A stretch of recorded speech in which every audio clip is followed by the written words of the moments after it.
Good morning mga bro, magre-retread na naman tayo ng lost thread na spark plug. Ayan, kung nakikita nyo maluwag po yung dating spark plug.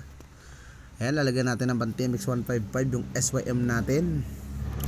Ayan, ipapakita ko po sa inyo kung paano mag-retread nang hindi na binabaklas yung cylinder head. Pwede po yan. Paano? Panoorin nyo po ito. Medyo inuubo po tayo.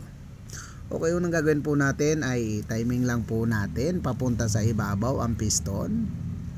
Ayan, itinatiming ko na po yan pa ibabaw. At pagka timing po, sundutin nyo lang ng bahagya. Ayan, wag nyo isasagad sa dulo para may espasyo yung mga dumi o ribaba.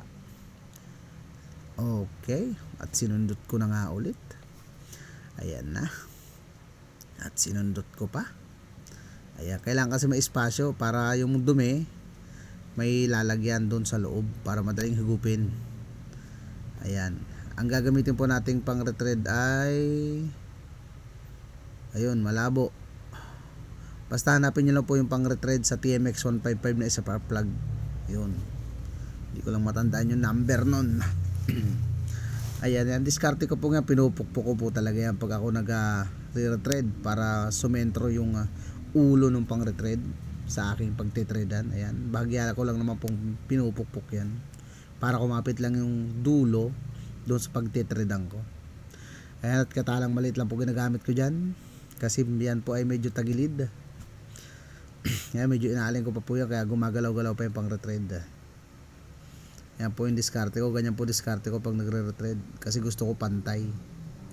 Kaya kahit gumagalaw yan, pinapantay ko po yan. Ayan. Ang ginamit ko nga pala pang retread dyan ay yung pangalawa. Yun ang lagi kong ginagamit sa pagre-retread, yung pangalawa. Para talab agad yung dulo. Ayan, nilapit ko para makita nyo. Ayan, gitnang gitna ho yan kung makikita nyo, kung nakikita nyo. Ayan. Gitnang gitna po yan. Ayan. Para wala pong singaw yung washer ng spark plug. Walang singaw dun sa head natin. Okay. Para hindi magkaroon ng singaw. Okay, fast forward na tayo at eto na nga, na-retread na nga natin. Papalabas na nga natin yan.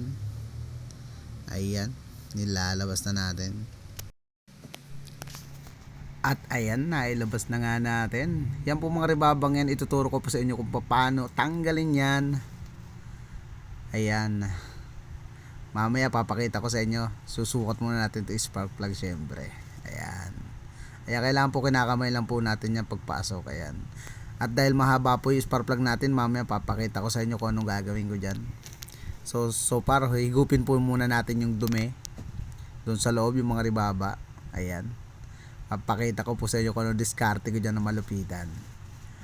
Ayan, yung mga ribaba. Ang dami po kasi sa loob nyan. Kaya babacuumin po natin yan. Tignan nyo lang.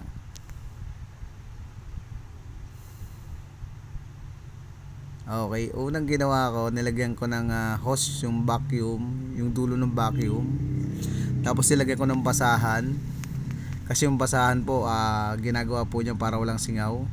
Okay, dahil hindi kasi yung dulo ng isang hose, malaki, lalagyan ko pa po yan ng isa pang hose.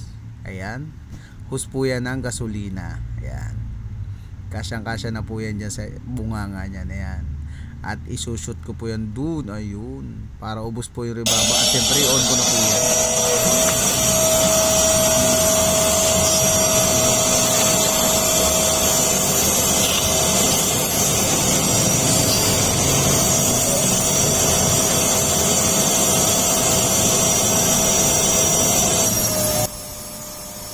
At syempre pagka nasimot na nyo po yan, ulit-ulitin nyo lang sa loob. Ulit-ulitin nyo lang. At eto na po yung ginawa ko sa spark plug. Nilagyan ko po siya ng flyball ng Mio. Ng Mio 125. Nilagyan ko po siya ng flyball para mag-spacer kasi mahaba po yung pang TMX 155 natin. Wala po kasi tayong available na maiksi niyan. Yung pang oversize talaga. So ganyan din po yung gawin nyo pagka wala pang oversize. Lagyan nyo lang po ng spacer yung pang 155 para maikabit nyo. At ayan, sasalpak ko na po yan. Ayan, swabe-swabe po yung pasok niyan syempre at hihigpitan pa po natin yan. At syempre, konting higpit lang po yan, natural syempre. Baka magkamali pa kayo dyan. Ayan, at lalagay natin spark plug cap syempre para umandar na yan. Ayan, at isi-switch na po natin ang susian yan.